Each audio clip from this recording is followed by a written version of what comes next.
मैं फिर से इम्पोर्टेंट प्रश्न के लिए साइंस का लेकर हाजिर हूं आप लोग के लिए, बिहार बोर्ड के लिए। चलिए आगे बढ़ते हैं। देखिए नेक्स्ट क्वेश्चन है, ऊपर और करीब हुआ, सरल सूक्ष्मदर्शी क्या है, किरण आरेख खींचे। आता है, पूछेगा कि सरल सूक्ष्मदर्शी क्या है, डायग्राम बनाने आता है, ठीक है ना। तो बोला कि उत्तल लेंस के फोकस दूरी से कम दूरी पर रखी गई वस्तु को प्रतिबिंब आवर्धित मतलब बड़ा दिखाई देता है, जिसके कारण इस सरल सूक्ष्मदर्शी भी यंत्र कहते हैं। यानी बोला कि उत्तल लेंस के फोकस दूरी से कम दूरी पर, यानी फोकस दूरी के अंदर रखें गई वस्तु को बड़ा प्रतिबिंब बन रहा है। कैसा बन रहा है, बड़ा प्रतिबिंब बना है। तो इसी मशीन या इसी यंत्र को हम क्या कहते हैं, सूक्ष्मदर्शी कहते हैं। यानी उत्तल लेंस के फोकस दूरी के अंदर कोई वस्तु को रखें, अब वस्तु का प्रतिबिंब बड़ा बना, वस्तु का प्रतिबिंब कैसा बना, बड़ा बना, तो इसी यंत्र को या इसी मशीन को हम क्या कहते हैं, सूक्ष्मदर्शी या सरल सूक्ष्मदर्शी कहते हैं। इसका ये डायग्राम है, बना लीजिएगा, सब कोई बना लीजिएगा ना। चलिए आगे।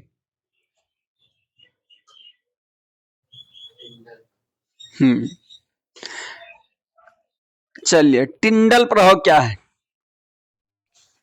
तो आपको बताएं तो टिंडल प्रभाव इसे लिखिएगा। क्या बोले थे कि जब किसी घने जंगल के बीतांत में जाते हैं तो प्रकाश की किरण उस घने जंगल में प्रवेश करता है और पूरा जंगल में प्रकाश को क्या कर देता है, फैला देता है। इसी को क्या करते हैं, टिंडल प्रभाव। जब किसी घने जंगल के बीतांत में जाते हैं, ठीक है, और जब प्रकाश की किरण उस घने जंगल में प्रवेश करती है और पूरे घने जंगल में क्या कर देती है, फैल जाती है। पूरे घने जंगल में क्या करती है, फैल जाती। इसी को क्या कहते हैं, टिंडल प्रभाव कहते हैं। कोई दिक्कत? चलिए आगे। नेक्स्ट है, दृष्टि दोष क्या है और कितने प्रकार के होते हैं, स्पष्ट करिए। दृष्टि दोष दृष्टि दोष क्या है, चलो क्वेश्चन पूछा कि दृष्टि दोष क्या है, ये कितने प्रकार के होते हैं। तो हम लोग जानते हैं कि मानव नेत्र में उत्पन्न हुई दोष को दृष्टि दोष कहते हैं। क्या कहेंगे, मानव नेत्र में उत्पन्न हुई दोष को दृष्टि दोष कहते हैं। क्या बोलेंगे बउआ, मानव नेत्र में उत्पन्न हुई दोष को दृष्टि दोष कहते हैं। क्या प्रकार के होता है, 3 प्रकार के दृष्टि दोष। क्या प्रकार के, 3 प्रकार के। एक दृष्टि दोष या दूरदृष्टि दोष कहते हैं, लघु दृष्टि यानी दूरदृष्टि दोष, और जरा दृष्टि दोष। ये चौथा नहीं था, ठीक है, अबिंदुकता नहीं होता। सिंपल से जानिए दृष्टि दोष क्या है, कितने प्रकार के। तो बोलेंगे मानव नेत्र में उत्पन्न हुई दोष को दृष्टि दोष कहते हैं। ये 3 प्रकार के होते हैं। पहला दूरदृष्टि दोष, जिसको दीर्घ दृष्टि दोष भी कहते हैं। दूसरा निकट दृष्टि दोष, जिसको लघु दृष्टि दोष भी कहते हैं। और तीसरा जरा दृष्टि दोष। यहाँ से प्रश्न आपके एग्जाम में आते हैं, एकदम VVI है, ठीक है ना। चलिए आगे। नेक्स्ट है, रेलवे के सिग्नल का प्रकाश लाल रंग का ही क्यों होता है। ऐसा प्रश्न आया कि रेलवे का सिग्नल या खतरा की निशानी की जगह लाल रंग वाला ही प्रकाश का होता है। बहुत इंपॉर्टेंट है कि रेलवे के सिग्नल में हम लाल रंग का ही काहे उपयोग करते हैं। क्वेश्चन है कि रेलवे के सिग्नल हो या रेलवे में या खतरनाक कोई जगह हो, वहां पे कौन रंग का हम प्रयोग करते हैं, लाल रंग का। तो लाल रंग का प्रयोग काहे करते हैं, ठीक है, तो लाल रंग का प्रयोग काहे करते हैं, तो हम बता देते हैं। रेलवे का सिग्नल लाल रंग का होता है क्योंकि लाल रंग का प्रकाश का प्रकीर्णन बहुत कम होता है, जिससे दूर से देखने से लाल रंग मालूम पड़ता है। क्वेश्चन है बउआ कि रेलवे के सिग्नल पर हम लोग लाल रंग का उपयोग काहे करते हैं, ठीक है, या खतरे की निशानी के जगह पर हम लोग लाल रंग का प्रयोग काहे करते। तो लिखेंगे कि खतरे की निशानी या रेलवे सिग्नल पर हम लोग लाल रंग का प्रयोग इसलिए करते हैं क्योंकि लाल रंग का तरंगदैर्घ्य अधिक होता है। तो अधिक होने के कारण ये छितराता या फैलता कम है, नहीं फैलाता, जिसके कारण वो सीधे हमारे आंखों तक पहुंचते हैं, जिससे हम दूर से ही हम लाल रंग को आसानी से देख सकते हैं। इसलिए खतरे की निशानी या रेलवे सिग्नल पर हम लोग किस रंग का प्रयोग करते हैं, लाल रंग का ही प्रयोग करते हैं। समझ पाए? समझ पाए? नहीं समझ पाए तो फिर पीछे करिएगा, एक दो बार सुनिएगा, आपको खुद समझ में आ जाएगा। लेकिन ये वीडियो को घर में जाकर जरूर देखिएगा, जितना प्रश्न सारे इंपॉर्टेंट है, एक भी प्रश्न बिना इंपॉर्टेंट नहीं है। चलिए आगे चलिए। तो निकट दृष्टि दोष क्या है? आप जानते हैं निकट दृष्टि दोष क्या है? क्वेश्चन है कि निकट दृष्टि दोष से आप क्या समझते हैं? तो बोलेंगे मानव नेत्र में उत्पन्न हुई वह दोष जिससे निकट की वस्तु आपको साफ साफ दिखाई देती है परंतु दूर की वस्तु साफ साफ दिखाई नहीं देती है, इसे निकट दृष्टि दोष कहते हैं। इसका उपचार अवतल लेंस युक्त चश्मा से करते हैं। किससे करते हैं? अवतल लेंस युक्त चश्मा से करते हैं। आपको जब भी पूछेगा तो पूछेगा निकट दृष्टि दोष क्या है, इसको दूर कैसे कर सकते हैं या निवारण कैसे कर सकते हैं। तो लिखेंगे मानव नेत्र में उत्पन्न हुई वह दोष जिससे निकट की वस्तु साफ साफ दिखाई देती है, दूर की वस्तु साफ साफ दिखाई नहीं देती है, तो इस दोष को निकट दृष्टि दोष कहते हैं। इसका उपचार या इसको ठीक किया जाता है अवतल लेंस से। किससे ठीक करते हैं? अवतल लेंस। चलिए आगे आगे बुआ। चलो अब है दूर दृष्टि दोष क्या है? दूर दृष्टि दोष या दीर्घ दृष्टि दोष, क्या कहेंगे? दूर दृष्टि दोष या दीर्घ दृष्टि।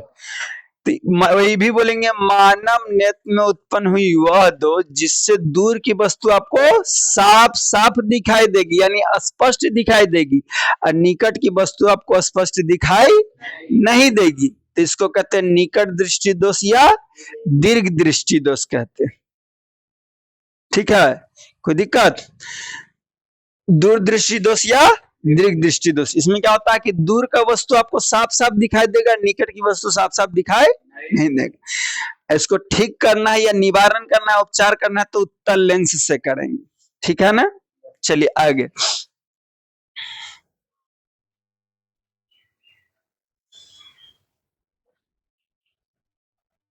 ज्यादा ना घुमाओगा, उतना घुमा दोगे तो मानी जैसे घूम जाएगी।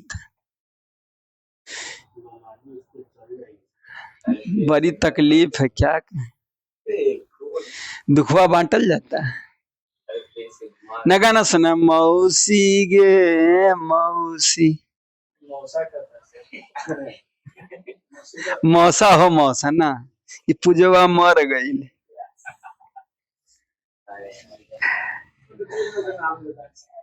चलाइए चलिए। अभी तो जिंदा रहना है किसी का ममानिया का नाम लेके ना देखा जाएगा। डायरेक्ट वैसे बोले तो समझ रहा हूँ, मामू एक पापा देखेंगे तो बोलेंगे सब 84 कर दिया। चलिए, ओम के नियम क्या है? धारा में प्रतिरोध का संबंध बताना है। पूछा कि ओम का नियम क्या है और धारा प्रतिरोध में संबंध बताना। बहुत इंपॉर्टेंट है बउआ। ओम का नियम क्या है और धारा प्रतिरोध में क्या बताना है? संबंध। स्थिर ताप पर किसी चालक से बहने वाली विद्युत धारा चालक में उत्पन्न विभवांतर का अनुपाती होता है। इसी को क्या कहते हैं? ओम का नियम कहते हैं। स्थिर ताप पर किसी चालक से बहने वाली विद्युत धारा चालक में उत्पन्न विभवांतर का क्या होता है? समानुपाती लिखिए या अनुपाती लिखिए। इसी को हम लोग क्या कहते हैं? ओम का नियम कहते हैं। बहुत इंपॉर्टेंट है। ठीक है, अब बोला कि धारा और प्रतिरोध का संबंध बताइए। तो देखिए, इधर हो गया वोल्टेज, इधर हो गया धारा, तो भी समानुपाती है आई का, भी समानुपाती है आई का, इसलिए भी बराबर आई आर। यही है ओम का नियम का फॉर्मूला, भी बराबर आई आर। ये किसका नियम है? ओम का नियम का फॉर्मूला। जहां आर क्या है? स्थिरांक प्रतिरोध। आर को प्रतिरोध भी कहते हैं, स्थिरांक।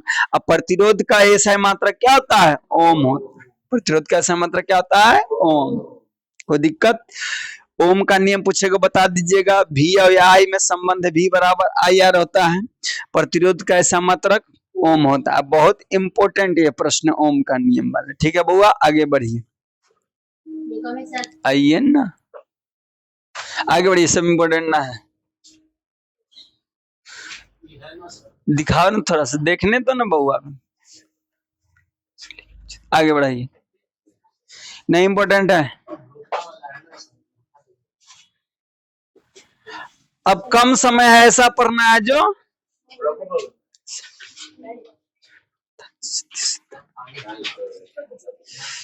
आगे बढ़ाइए। हाँ, अरे क्या कर रहा है बउआ?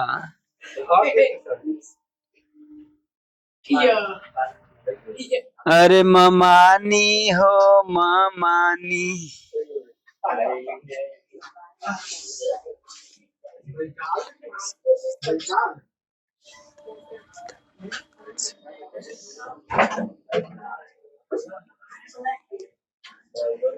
चलिए अब जानते कुलाम का नियम लिखे, इसका सूत्र है। चलो अब जानते कुलाम का नियम। किसका नियम जानेंगे? कुलाम का नियम, इसका फार्मूला। ठीक है, कुलाम का नियम है इसका फार्मूला। दो आवेशों के बीच लगने वाला बल उन दो आवेशों का गुणनफल के अनुक्रमानुपाती और उसके बीच की दूरी के वर्ग का व्यत्क्रमानुपाती होता है। इसी को हम लोग कुलाम का नियम कहते हैं। फिर से समझिए, दो आवेश, आवेश मतलब प्लस माइनस चार्ज वाला, ठीक है, उसको आवेश कहते हैं। प्लस माइनस चार्ज वाला क्या कहते हैं? आवेश। तो ये बोला कि दो आवेशों के बीच लगने वाला बल उन दो आवेशों के गुणनफल, दोनों आवेश को गुना करेंगे, गुणनफल के अनुक्रमानुपाती होता है और उनके बीच की दूरी के वर्ग का व्युत्क्रमानुपाती होता है। इसी को हम लोग क्या कहते हैं? कुलाम का नियम कहते हैं। अब बोला इसका सूत्र क्या है? तो इसका सूत्र क्या होता है? एफ बराबर, और करिए नीचे बुआ, इसका सूत्र क्या होता है? डायरेक्ट सूत्र लिखना है, सूत्र चल गया मूत्र में। ठीक है, सूत्र होता है एफ बराबर एफ बराबर Q1 Q2 बटा R स्क्वायर। ठीक है, कोई दिक्कत? अब चलिए, ये बहुत वीवीआई प्रश्न है। विद्युत परिपथ में फ्यूज तार का उपयोग क्यों किया जाता है? यानी फ्यूज काहे लगाते हैं? फ्यूज काहे लगाते हैं? तो काहे लगाते हैं पता है ना? धारा में बिजली में चलने वाले उपकरणों की सुरक्षा के लिए फ्यूज तार का लगाना आवश्यक है, ताकि उच्च विद्युत धारा के कारण आसानी से गल जाता है और विद्युत धारा। देखिए, हाँ आइए, क्वेश्चन है भैया कि विद्युत परिपथ में फ्यूज तार का उपयोग हम लोग क्यों करते हैं? विद्युत, ए बउआ नहीं समझ में आ रहा है तो जोर से बोल देंगे बजरंगबली की जय, तुरंत याद रखना। बोला कि हम लोग घर में के जो तार होता है परिपथ में, हम लोग फ्यूज काहे लगाते हैं? तो घर के परिपथ में विद्युत फ्यूज को अति भारण और लघु पतन से बचने के लिए लगाते हैं।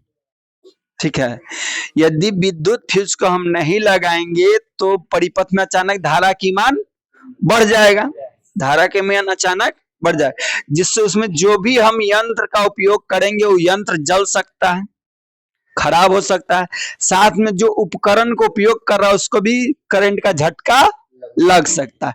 तो इसी से बचने के लिए घर का जो परिपथ होता है उसमें किसका प्रयोग करते हैं? विद्युत फ्यूज का, विद्युत फ्यूज का। थर्रा में नहीं आओ, समझा? किसका उपयोग करते हैं? विद्युत फ्यूज का उपयोग करते हैं। अति भारण और लघु पतन से बचने के लिए किसका प्रयोग करते हैं? विद्युत फ्यूज। यदि इसका उपयोग नहीं करेंगे तो परिपथ में धारा के मान अचानक बढ़ जाएगा, धारा का मान अचानक बढ़ जाएगा। अचानक बढ़ जाने के कारण तो जो भी लाइन में यानी परिपथ में जो भी हम यंत्र लगाए हैं बिजली से चलने वाला, सारा यंत्र जल सकता है, खराब हो सकता है, और साथ में उसको जो उपयोग कर रहा है उसको भी झटका लगेगा, उसको भी स्वाहा हो जाएगा, वो भी घाट पर पहुंच जाएगा। ठीक है, ठीक है, अचके में चल जाएगा। तो अचके में ना जाए इससे बचने के लिए हम लोग क्या लगाते हैं? विद्युत फ्यूज लगाते हैं। चलिए आगे,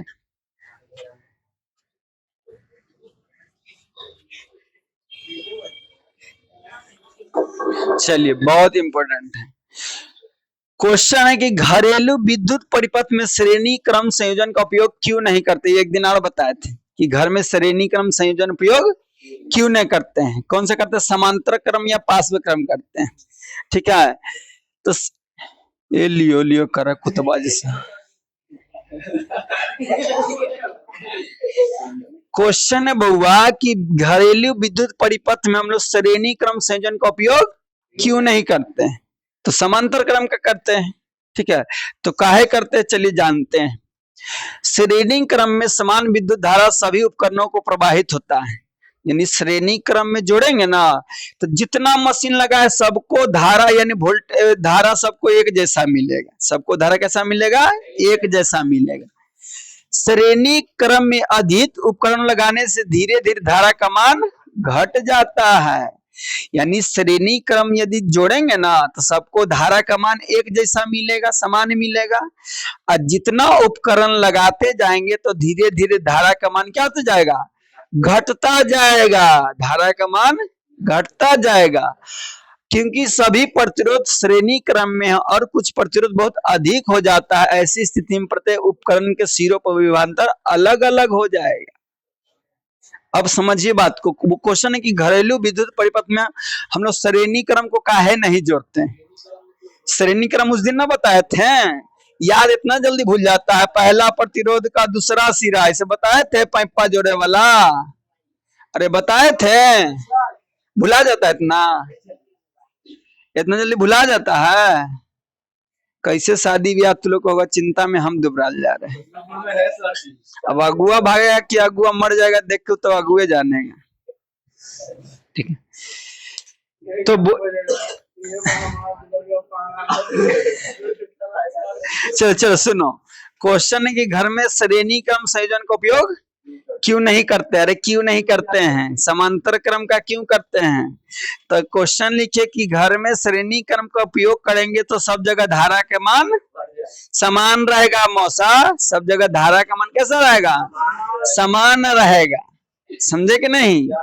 यदि उसमें जितना यंत्र लगाएंगे, बिजली से चलने वाला जितना उपकरण को लगाएंगे वैसा ही धीरे धीरे धारा का मान घटता चला जाएगा। ठीक है, धीरे धीरे क्या होता चला जाएगा? घटता चला जाएगा। और घटने के कारण सभी अलग अलग बिंदुओं पर विभवांतर का मान अलग अलग रहेगा। अलग अलग विभवांतर यानी वोल्टेज का मान सब बिंदु पर क्या रहेगा? अलग अलग रहेगा, जिससे कुछ उपकरण जल जाएंगे, परिपथ टूट जाएगा, जान माल की क्षति हो सकता है। इसी कारण से घर में क्या करते हैं? श्रेणी क्रम को नहीं जोड़ते हैं, बल्कि किसको जोड़ते हैं? पार्श्व क्रम या समांतर क्रम को जोड़ते हैं। समझ में आया? अरे घुसा घुसा नहीं घुसा, अब कैसे घुसा कि घुसे? बोले कि घर में घरेलू विद्युत परिपथ में श्रेणी क्रम में क्यों जोड़ते हैं? तो बोले कि यदि श्रेणी क्रम में जोड़ेंगे ना बउआ तो सब जगह धारा के मान समान रहे। यदि उसमें मशीन लगाएंगे ना बिजली से चलने वाला तो धीरे धीरे धारा के मान क्या हो जाएगा? घटने लगेगा। और सब मशीन को वोल्टेज अलग अलग मिलेगा, एक जैसा वोल्टेज नहीं मिलेगा। तो किसी को ज्यादा वोल्टेज मिलेगा, किसी को कम वोल्टेज मिलेगा। तो ज्यादा को मिलेगा जो स्वाहा हो जाएगा, यानी जल जाएगा, खराब हो जाएगा। और कम भी मिलेगा तो धीरे धीरे वो भी खत्म हो जाएगा। ठीक है, और धीरे धीरे जहां तहां तार भी जलना शुरू हो जाएगा। ठीक है, इसलिए घर में श्रेणी क्रम उपयोग हम लोग नहीं करते हैं, समांतर क्रम या पार्श्व क्रम का उपयोग करते हैं। कोई दिक्कत? अरे कोई दिक्कत? अब चलिए आगे, बहुत इंपॉर्टेंट प्रश्न। विद्युत बल्ब में निष्क्रिय गैस क्यों भरी जाती है? प्यारका बॉल देखे हैं? प्यारका बॉल देखे हैं? भुक भुक करे, गाना सुने हैं ना? ठीक है, तो जो पीला वाला बॉल है ना उसमें अक्रिय गैस रहता है या नाइट्रोजन गैस रहता है। कौन सा गैस रहता है? अक्रिय गैस रहता है या नाइट्रोजन गैस रहता है। बहुत इंपॉर्टेंट प्रश्न है। बोला कि जो विद्युत बल्ब है उसमें हम लोग अक्रिय गैस काहे भरते हैं? कौन सा गैस? अक्रिय गैस या निष्क्रिय गैस या नाइट्रोजन गैस काहे भरते हैं? ठीक है, तो चलिए विद्युत तीनों एक ही है, मौसा एक ही है, बस नाम अलग अलग। जैसे साहिल का मौसा है तो पंकज, लालू, सर, बहुत कुछ अलग अलग आदमी कहता है कि नहीं? कहवे कहता है कि नहीं? तो इसी यहाँ है कि विद्युत बल्ब में निष्क्रिय गैस, अक्रिय गैस या नाइट्रोजन गैस काहे भरते हैं? ठीक है, काहे हम लोग भरते हैं? तो बोले कि देखिए, तो विद्युत बल्ब का तंगु टंगस्टन नामक धातु से बना होता है। विद्युत बल्ब का जो फ्यूज होता है वो किसका बना होता है? टंगस्टन। विद्युत बल्ब देखे हैं कि नहीं? अरे विद्युत बल्ब देखे हैं कि नहीं? ऐसे रहता है कि नहीं?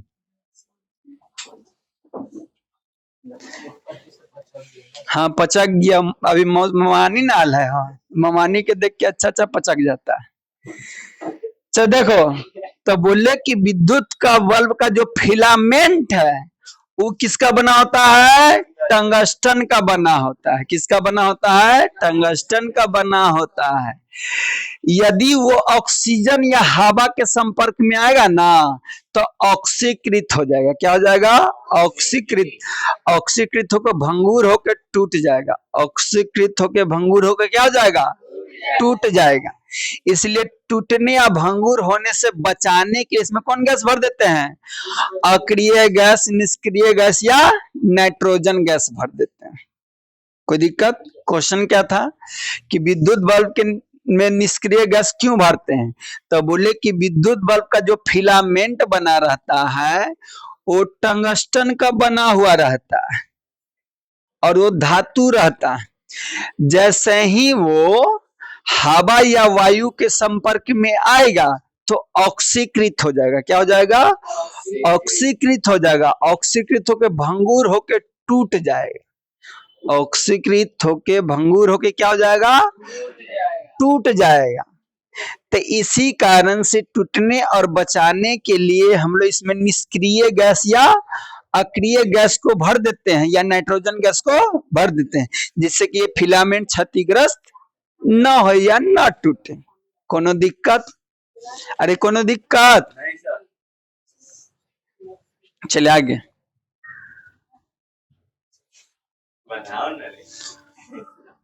बेचारा लकवा न मार दिया। बेचारा ममानी के शोक में क्या ममानी चल जाएगी।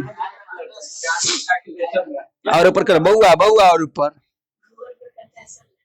और नीचे।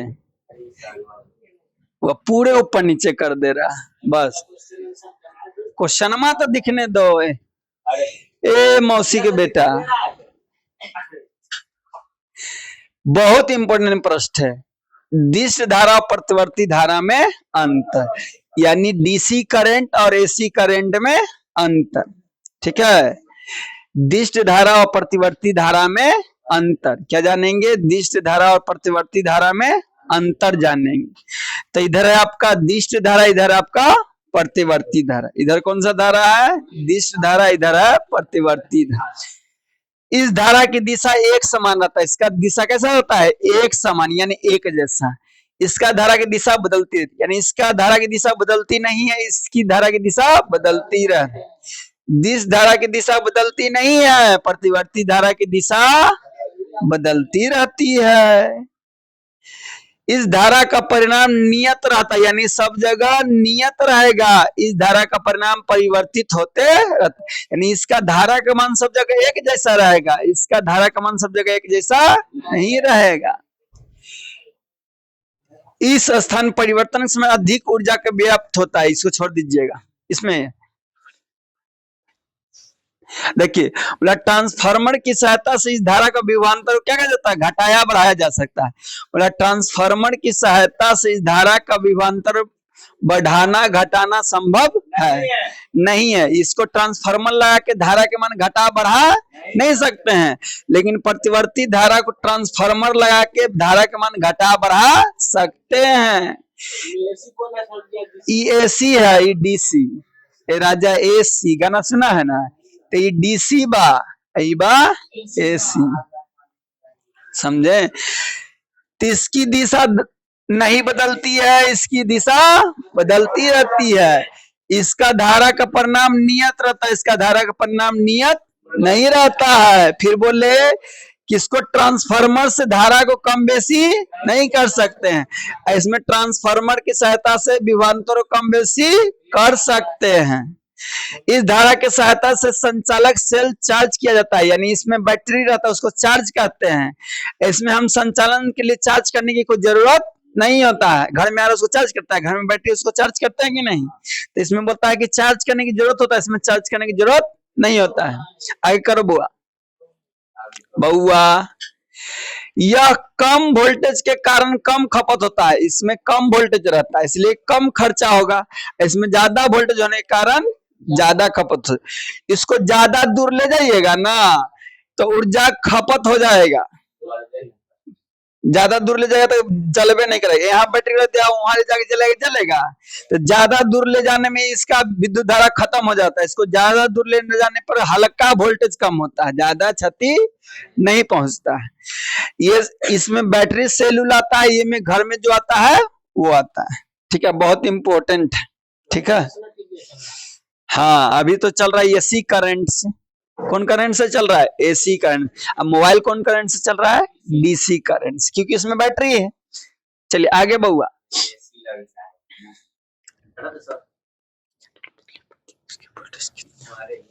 अरे पूछा घर में जो बिजली आता है कितना वोल्टेज का होना चाहिए, जानते हैं? 220 वोल्ट प्रतिवर्ती धारा होना चाहिए। ये तो बचपो जानता है, तो कल छठी भी जिसका नहीं पूरा वो भी जानता है कि घर में जो वोल्टेज आता है कितना वोल्ट का रहता है? 220 वोल्ट प्रतिवर्ती धारा रहता है। चलो आगे। अरे हटाइए ना,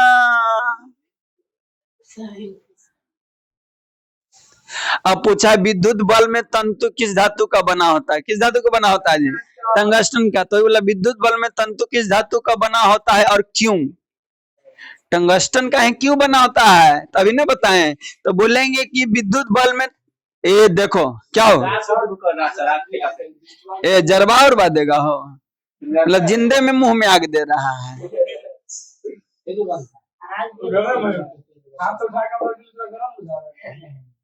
तो देखो बउआ, बोला कि विद्युत बल में तंतु किसका बना होता है और क्यों बना होता है? बोला किसका बना होता है और क्यों बना होता है? सुनो, तो बोले कि विद्युत बल्ब का जो तंतु होता है या टंगस्टन किसका बना होता है? टंगस्टन का बना। ए बउआ तुम भी तो बकवास है, तो लड़का है, अगर तभी छठियों ना पूरा हुआ है तो सब दांत टूट गया। 2 दांत के बैल है कि 4 दांत के? 8 दांत के। ऐसे तो 32 दांत के बैल है तू लगता है।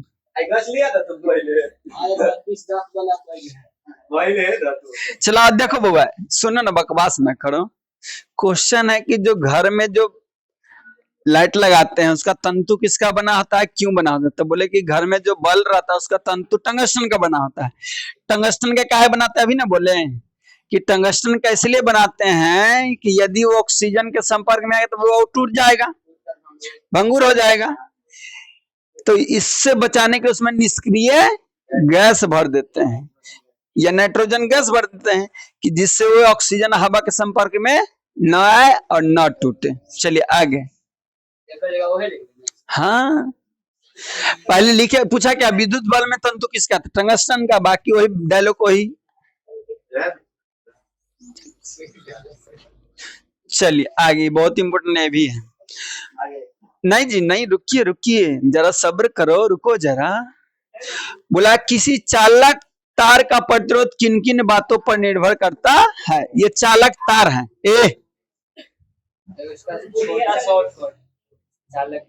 हाँ बताएंगे, सब्र करो, रुको जरा। क्वेश्चन सटका भी मार सकता है।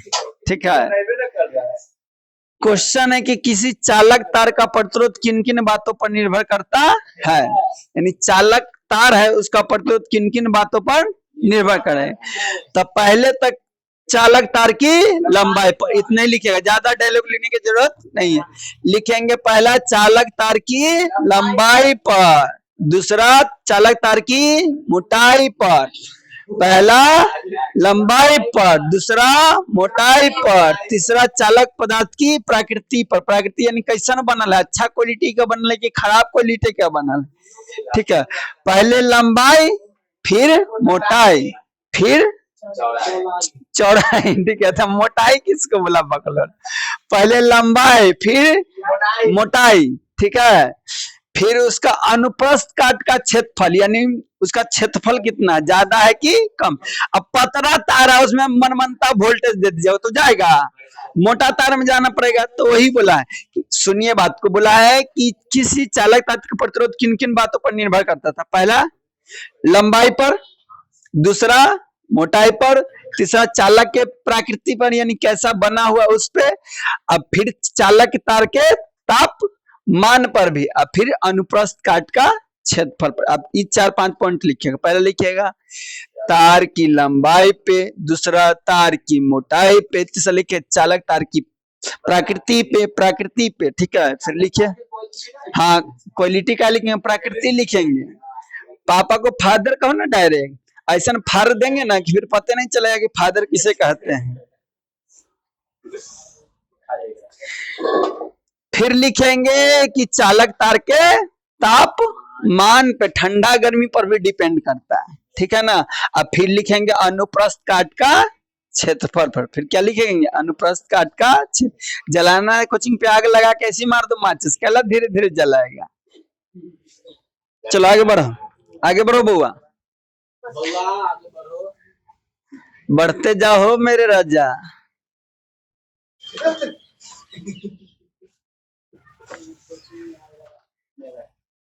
चलो आगे बउआ, बउआ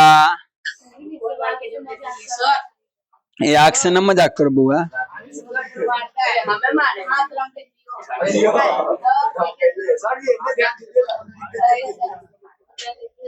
ए बउआ, बउआ अरविंदर है ना, गर्म ना हो उतना, फिर गड़बड़ हो जाता फिर। चलाओ, अरे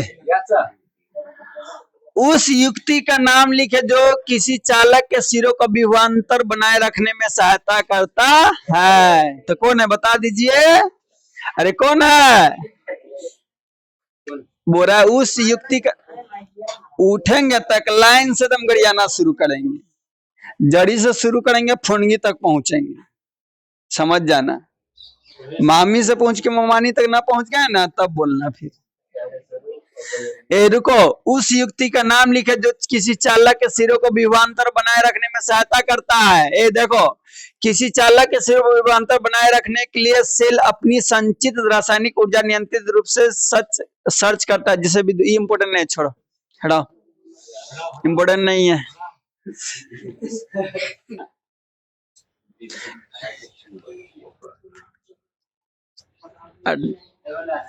परिनालिका पढ़ाइए, इम्पोर्टेंट है। चलिए परिनालिका जानेंगे, परिनालिका इंपॉर्टेंट है बउआ। परिनालिका क्या जानेंगे, परिनालिका। परिनालिका किसे कहता है, चित्र भी बनाना, ठीक है। जब एक लंबे प्रतिरोधी चालक तार को समीप रूप से इस प्रकार लपेटा जाए कि तार के फेरे एक दूसरे पर अलग परंतु अलग बगल में हो, इसे ही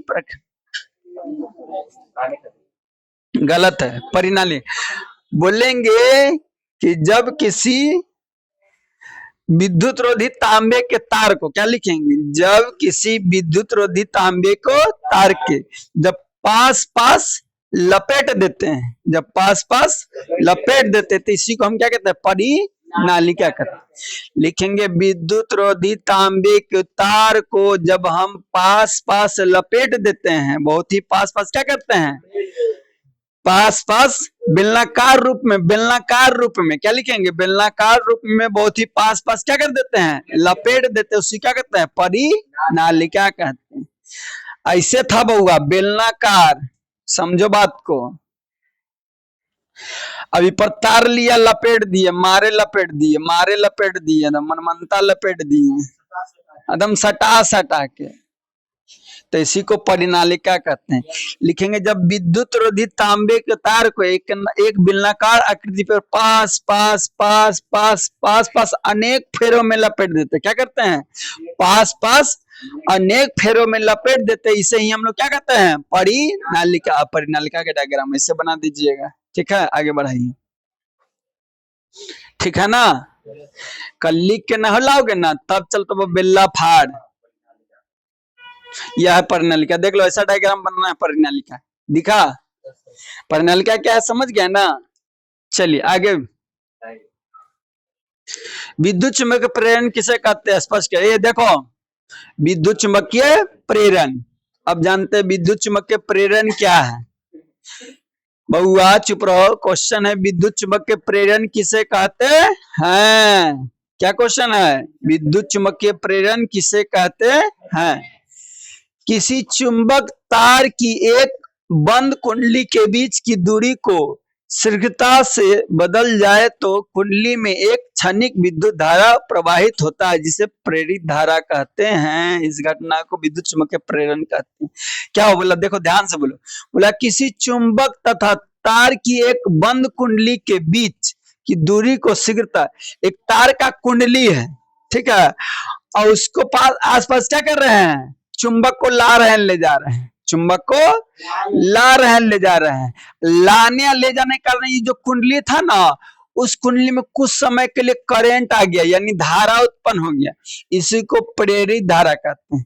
तार की एक कुंडली थी, उस कुंडली के आसपास क्या लाए, चुंबक को लाए और ले गए, चुंबक को लाए और ले गए। तो लाए और ले जाने में क्या हुआ, उस कुंडली में अचानक से कुछ समय के लिए विद्युत धारा उत्पन्न हो गया, इसी को क्या कहते हैं, प्रेरित धारा कहते हैं। इसी को विद्युत चुम्बकीय प्रेरण कहा जाता है। सॉरी, चलिए। विद्युत मोटर का क्या सिद्धांत है, बोला कि जो विद्युत मोटर होता है उसका क्या सिद्धांत है, किसका, विद्युत मोटर का क्या सिद्धांत है। जब किसी कुंडली को चुंबकीय क्षेत्र में रखकर उस पर धारा प्रवाहित की जाती है तो कुंडली पर एक बल कार्य करने लगता है, तो जो कुंडली उसी अक्ष पर घूमने लगने प्रयास करता है, कुंडली पर घुड़ी लगाकर घूर्णन कहते हैं। देखिए बोला विद्युत मोटर किस सिद्धांत पर काम करता है, तो लिखेंगे जब किसी कुंडली को चुंबकीय क्षेत्र में ले जाती, कोई कुंडली है, कुंडली मतलब तार से बना हुआ है, तो उसको जब चुंबकीय क्षेत्र में हम क्या किए, ले गए, चुंबकीय क्षेत्र में ले गए, तो कुंडली पर एक बल लगा, कुंडली पर क्या लगा, एक बल लगा। अब बल के कारण कुंडली क्या होने लगा, घूमने लगा, बल के कारण कुंडली क्या होने लगा, घूमने लगा। इसी सिद्धांत पे विद्युत मोटर क्या करता है, काम करता है। बोलेंगे जब किसी कुंडली को चुंबकीय क्षेत्र में ले जाया जाता है, कहाँ ले जाते हैं, चुंबकीय क्षेत्र में ले जाते हैं, तो कुंडली पर स्वतः ही यानी खुद से ही एक बल काम करता है, एक बल काम करता है, और उस बल के कारण विद्युत मोटर क्या होने लगता है, घूमने लगता है। इसी सिद्धांत पे विद्युत मोटर क्या करता है, काम करता है। इसी सिद्धांत पे क्या करता है, विद्युत मोटर काम करता है, ठीक है ना। आगे रुको न तो